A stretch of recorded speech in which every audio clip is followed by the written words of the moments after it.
بسم الله الرحمن الرحیم. زه ډاکټر نثار د LRH نه تاسو ته یو ځل بیا مخاطب یم.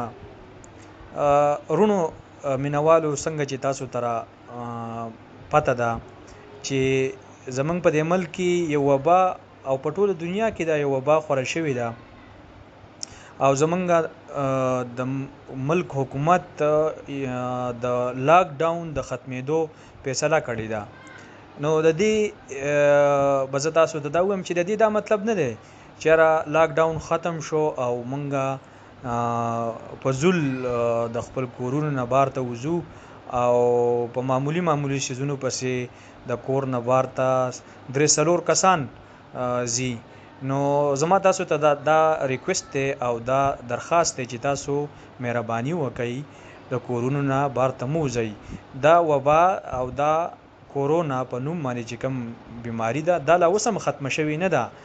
دا اوس هم زموږ سره د 10 نه والا د 20 بیمارانو پورې روزانه زموږ په LRH کې زموږ سره داخلي او اوس هم د دې دغه خاتمه لا نه ده شوې. نو تاسو ته دا ریکوست دی چې تاسو په کورونو کې اوسئ او کم احتیاطي تدابیر